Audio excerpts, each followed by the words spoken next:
Sejak awal tahun, pemerintah gencar mempromosikan vaksinasi massal COVID-19. Tak tanggung-tanggung, vaksinasi perdana pun sengaja diadakan di lingkungan istana dengan Presiden Joko Widodo sebagai penerima vaksin pertama. Memasang target ambisius, pemerintah sudah punya jadwal acuan untuk dapat memvaksin 181 juta penduduk Indonesia dalam tempo 1 tahun. Dan demi mencapai target, Presiden Jokowi pun mengharapkan angka penerima vaksin meningkat hingga mencapai 1 juta orang per harinya. Sehari 2 hari ini sudah melonjaknya cukup tajam, jadi sehari bisa 50.000. Wow. Kita harapkan memang targetnya, karena kita memiliki 30.000 vaksinator yang ada di kurang lebih 10.000 puskesmas kita maupun di 3.000 rumah sakit kita harapkan sebetulnya sehari paling tidak bisa 900 sampai 1 juta yang bisa divaksin. Ini target. Target ambisius ini bukan tanpa tujuan. Jokowi mengincar sesuatu yang sedang diincar oleh semua negara yang dilanda pandemi COVID-19 saat ini, herd immunity. Herd immunity adalah kondisi ketika sebagian besar orang dalam suatu kelompok telah memiliki kekebalan terhadap penyakit infeksi tertentu. Dalam hal ini adalah COVID-19. Apabila angka herd immunity COVID-19 berada di 70%, artinya butuh 70% dari total populasi yang sudah kebal penyakit corona agar seluruh populasi bisa diselamatkan. Mari kita ambil contoh studi kasus di India. Baru-baru ini, media The Indian Express melaporkan bahwa hasil studi serologis yang dilakukan pemerintah India di New Delhi menunjukkan lebih dari 50% responden yang disurvei telah memiliki antibodi COVID-19.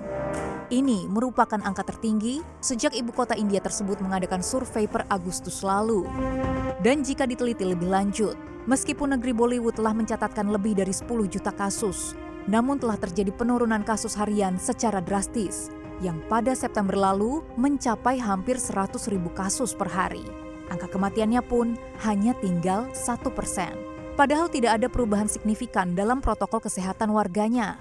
Sejumlah ahli setempat pun meyakini bahwa herd immunity di India mulai terbentuk secara radikal, yaitu dengan mengizinkan warga terpapar patogen COVID-19 dalam aktivitas harian, sehingga kekebalan tubuh atau antibodi terbentuk secara alami.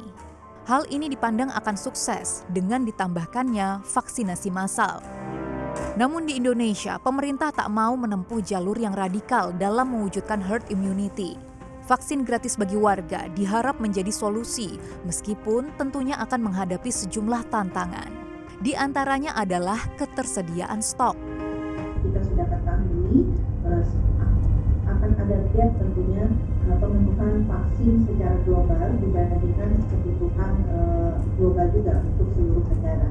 Dan tentunya ini merupakan upaya yang harus keras dilakukan Indonesia untuk bisa memenuhi 426 juta dosis vaksin.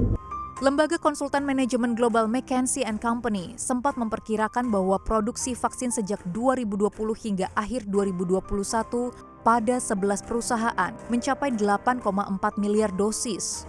Namun dengan asumsi setiap penduduk dunia membutuhkan 2 dosis, maka kebutuhan global yang sesungguhnya mencapai 15,6 miliar dosis.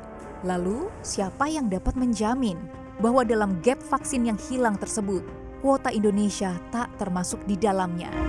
Lagi pula, jika kuota vaksin Indonesia terpenuhi, masih ada tantangan dalam upaya mendistribusikan vaksin ke Sabang hingga Merauke yang sesuai dengan prosedural kesehatan.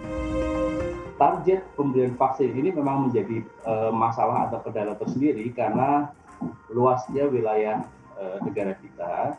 Yang kedua adalah bahwa pada waktu distribusi vaksin itu banyak hal yang harus diperhatikan, ya, terutama pada waktu kita berbicara tentang cold chain, rantai dingin untuk mengamankan kualitas dari vaksin yang dikirim. Ya, nah, apakah kemampuan itu sampai sekarang ada? Itu yang perlu dipertanyakan. Hingga saat ini kasus corona di tanah air telah menembus 1 juta jiwa.